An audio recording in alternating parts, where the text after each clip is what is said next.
자, 여러분 반갑습니다. 오늘을 벌써 10번째 시간이네요. 물론 앞에 강의들이 좀 짧긴 짧았지만은 이제 복음서 10번째 동영상 강의를 하게 되었습니다.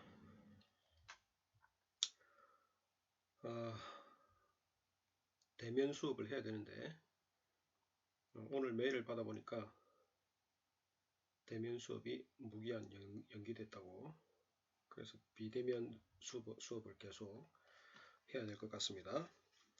여러분들과 만나서 수업하는 게 참 좋은데 이렇게 혼자서 앉아서 저도 하는 것도 쉽지 않습니다. 여러분도 듣고 앉아 있는 것이 쉽지 않겠지만 저도 쉽지 않은 것 같습니다. 자, 어쨌든 간에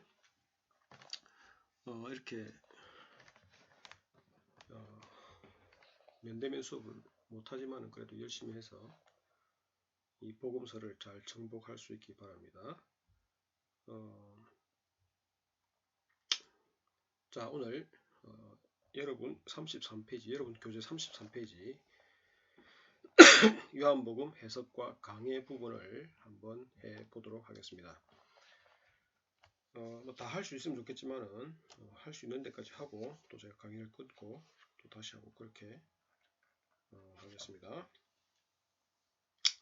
요한복음 해석과 강해. 자, 한번 보도록 하겠습니다. 33페이지.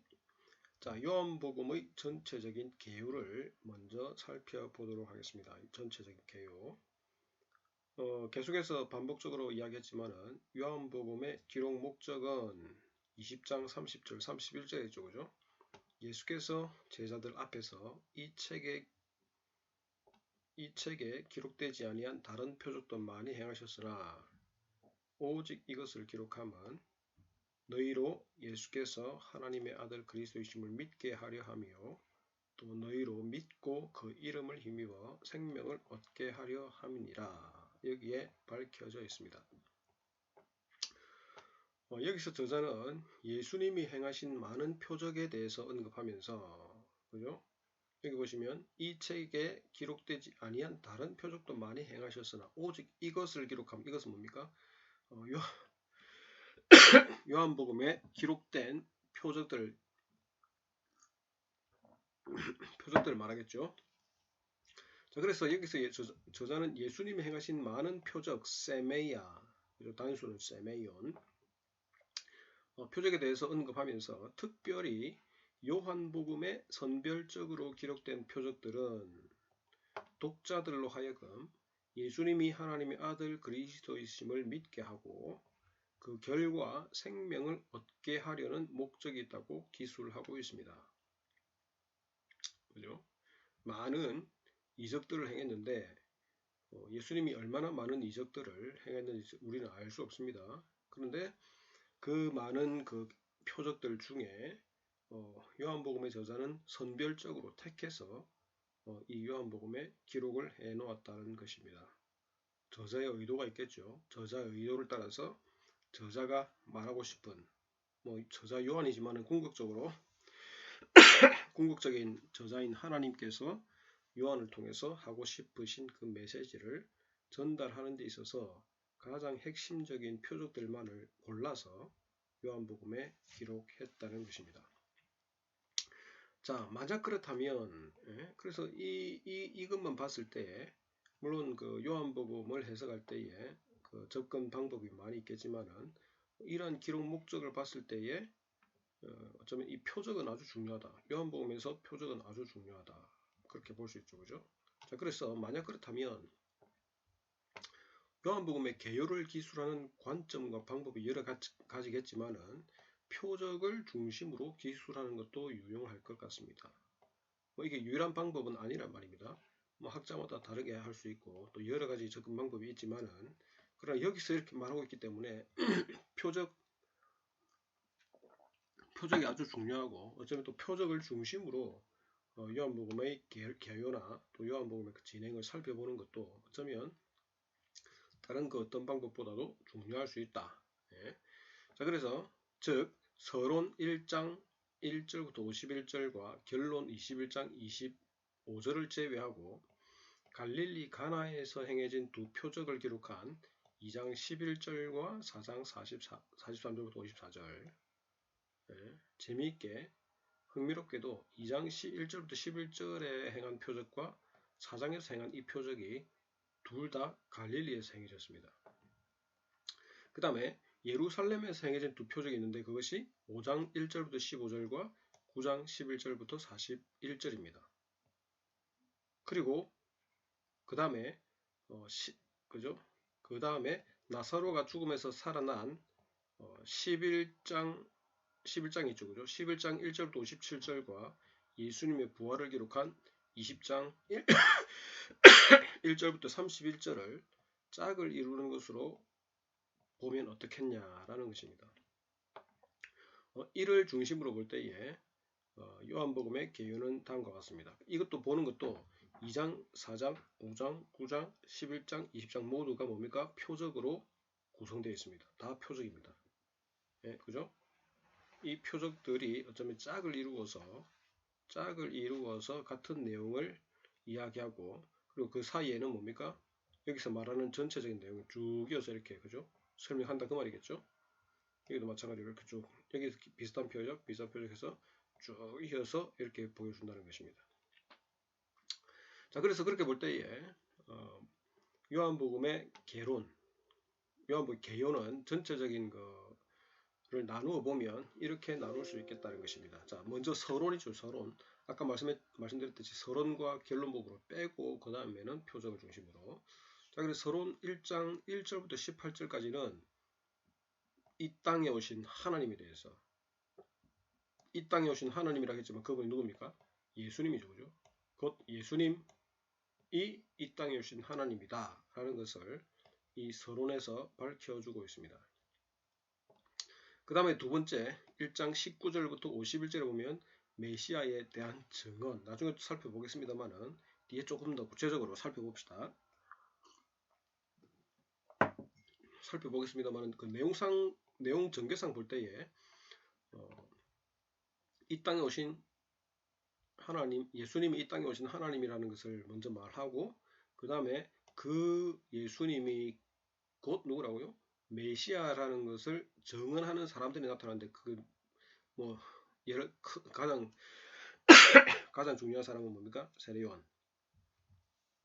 그다음에 빌립도 있고, 그죠? 나다나엘도 있고, 그런 사람들이 쭉 나타나서 예수님이 메시아라는 것을 증거하고 있다는 것입니다. 그래서 서론에서 일단 예수님은 하나님이다, 메시아다, 탁 이렇게 때리고 들어가는 거죠.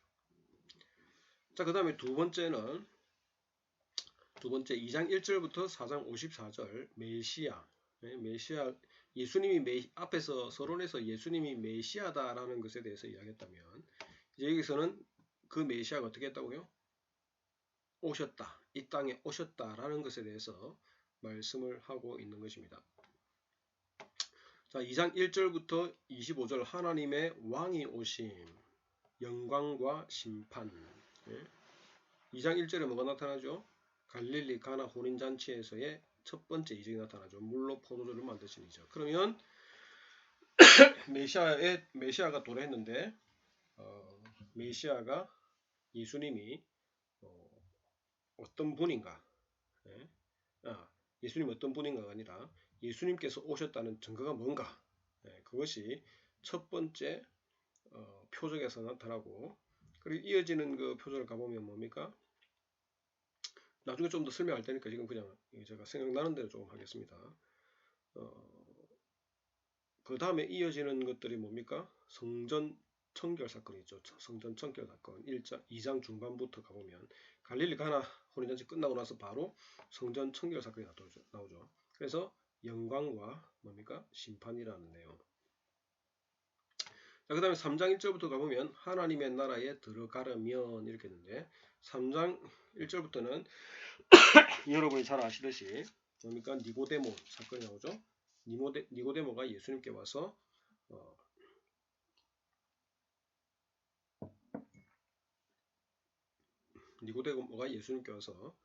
어떻게 하면 영생을 얻을 수 있습니까? 라고 질문을 하는 내용이 나오죠. 자, 그래서 하나님의 나라에 들어가려면 어떻게 해야 될까? 자, 그 다음에 4장으로 넘어가 보면 4장에서는 예수님이 사마리아 지역에 가서 사마리아 여인을 만나는 사건이 나오죠. 예, 그래서 예수님이 세상의 구원자시다. 예, 라는 그 사실을 내용 좀 나중에 또 살펴보고요. 그런 내용들이 여기 나타나 있습니다. 자, 그 다음에 세 번째 5장 1절부터 10장 42절 보면 자기 백성에게 오신 메시아와 그를 영접하지 않는 백성들. 자, 5장에 보시면 5장에 오래된 병을 5장 1절을 쭉 보시면 그 후에 유대인들은 명절이 되어 예수께서 예루살렘 올라가시느니라. 예수께서 예루살렘에 있는 양문 곁에 히브리 말로 베데스다라는 못이 있는데 거기 행각 5이 있고 그 안에 많은 병자, 맹인 5. 쭉 가다 보면 38년 된 병자죠, 그죠? 38년 된 병자가 나타나고 예수님께서 그를 고친 그런 사건이 5장에 쭉 나타납니다. 자, 그리고 6장에서는 참 구원자가 자기 백성의 두 번째 사건이 나타나는데 또 다른 6장에 보시면 5,000명을 먹이신 그 사건이 여기서 나타나고 있습니다. 5,000명을 먹이신. 그 다음 6장 41절에서 6장 71절을 보시면 6장 41절 보시면 영생의 말씀에 대해서 예수님께서 자기 자신을 하늘로부터 내려온 떡이라 그렇게 설명하시면서 예수님께서 영생, 자기 자신이 영생의 떡이라는 것에 대해서 쭉 이야기하고 있습니다. 그래서 그 다음 이런 부분 나오고 그 다음 네 번째 7장부터 보시면 거기에 보시면 형제들도 뭐 다른 사람도 마찬가지고 형제들까지도 예수님을 영접하지 않는다. 의미심장하죠. 형제들조차도 예수님의 육체적 형제들조차도 예수님을 영접하지 않는다. 예. 제일 앞에 요한복음 1장에서 말씀했듯이 예수님이 자기 나라에 오셨지만은 자기 백성이 하나님을 그 왕을 영접하지 않는다. 그죠? 11절 1장 11절 자기 땅에 오매 자기 백성이 영접하지 아니하였으나 이런 모습들이 7장에서 구체적으로 나타나고 있습니다. 그리고 8장에 쭉 가보시면 8장 12절 쭉 가보시면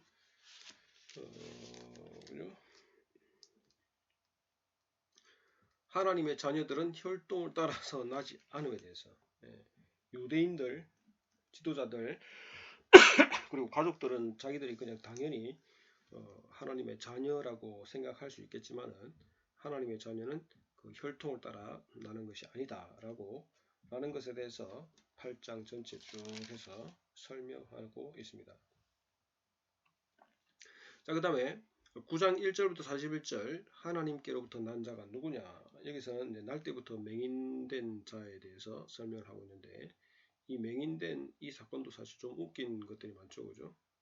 전혀 맹인 나중에 보시면 아시겠지만은 맹인이 그 종교 지도자들이 맹인을 불러서 도대체 누가 너를 보게 했느냐 막 따지고 막 이렇게 하는데 한 번, 두 번, 세 번 하니까 그 맹인이 나중에 그 종교 지도자들을 가르치고 있죠. 그래서 육체적으로 보지 못하는 자는 영적으로 보게 되고 실제적으로 본다고 생각하는 자는 영적으로 아주 못 보는 그런 현상들이 여기서 나타나고 있습니다. 그래서 하나님께로부터 난 자가 볼 수 있다. 단순하게 혈통이나 유대인이라고 다 하나님의 백성이 되는 것은 아니다. 그에 대해서 좀 설명하고 있고요. 그 다음에 이제 10장에 가보시면 우리가 잘 아는 양의 우리의 비유, 선한 목자 비유, 기타 등등이 막 나타나죠. 그죠? 예수님 자신이 선한 목자라는 것을 여기서 설명을 하고 있습니다. 자, 그 다음에 네 번째로 11장 1절부터 20장 31절 예수님의 죽음과 부활에 대해서 말씀을 하고 있고요. 11장에는 여러분 잘 알듯이 죽은 나사로를 살리는 사건들이 나타나죠. 죽은 나사로를 살리는 사건. 그 사건을 통해서 이 죄악 가운데 죽음 가운데 사로잡혀 있는 자들을 보시고 애통해 하시는 그런 예수님. 그리고 그런 가운데서 마르다와 마리아에게 그리고 모든 그 있는 사람들에게 나사로를 부활시킴으로 인해서 자신의 그 부활 사건을 내다보게 하는, 자기가 생명을 주시는. 그래서 나는 부활이요 생명이니 나를 믿는 자는 죽어도 살겠고 무릇 살아서 나를 믿는 자는 영원히 죽지 아니하리라. 그런 말씀들 여기서 하고 있죠. 그래서 부활 신앙에 대해서 여기서 가르치고 있습니다. 그 다음에 11장 55절부터 12장 50절에 보면 이 세상에서의 죽음과 영원한 생명에 대해서, 이 세상에서 죽는 것은 곧 영원한 생명, 이 세상에서의 죽음과 영원한 생명에 대해서 여기서 가르치고 있고, 그리고 12장 초반부에서 그죠? 한 여인이 예수님의 발에 향유를 붓고 그의 죽음을 준비하는 그런 사건들, 예수님께서 들려야 할 것이라는 그런 말씀들에 대해서 쭉 설명하고 있고, 그죠? 그 다음에 13장 1절부터 14절에서는 30절 마지막 여기서는 예수님께서 제자들의 발을 십자가 가시기 전에 죽으시기 전에 예수님께서 제자들의 발을 씻기시고 성만찬을 하시면서, 그죠? 특별히 이제 섬김의 모습을 보여주는데 결국은 이 13장 전체에서 나타나는 모습들이 예수님의 그 섬김의 모습들이 결국은 어쩌면 그 십자가에서의 인류를 섬기시는 그 모습들을 상징하는 것이 아닌가, 나타내는 것이 아닌가. 그래서 십자가의 중심성에 있다고 이렇게 이름을 붙였습니다. 자, 그 다음에 13장 31절부터 14장 14절에 예수님에 대해서 예수님이 하나님께로 가는 유일한 길이다. 특히 나는 곧 길이요 진리요 생명이니 그 말씀이 특별히 14장에 나타나는 거죠.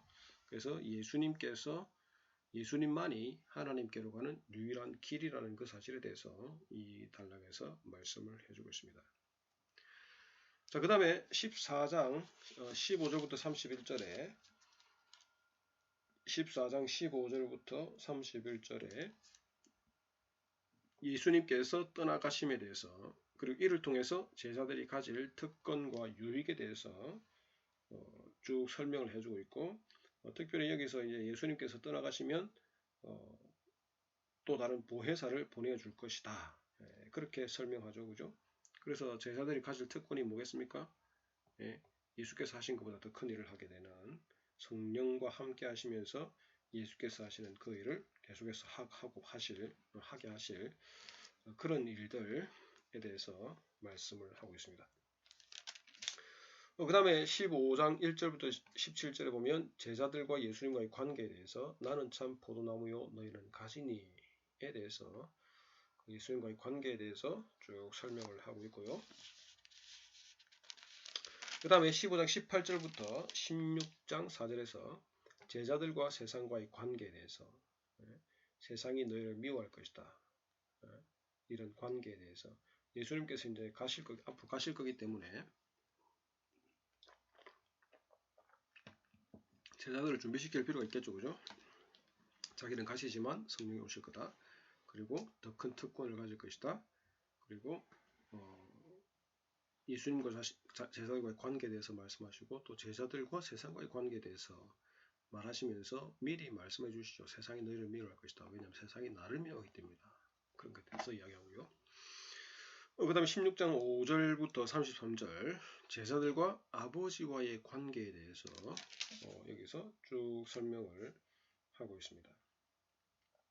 그래서 나는 아버지에게 간다라고 말씀하시면서 여기서 그런 관계에 대해서 계속해서 관계에 대해서 이야기하고 있고요. 그 다음에 17장 1절부터 26절에 보면 예수께서 제자들을 위해서 기도하심, 아버지를 영화롭게 하게 하라고 그렇게 제자들을 위해서 기도하시는 모습들이 여기서 계속해서 나타나고 있습니다. 자, 그 다음에 18장 1절부터 27절에는 아버지께서 주신 잔을 내가 마시지 아니하겠느냐. 아버지께서 주신 잔, 그 진노의 잔을 마시지 아니하겠느냐.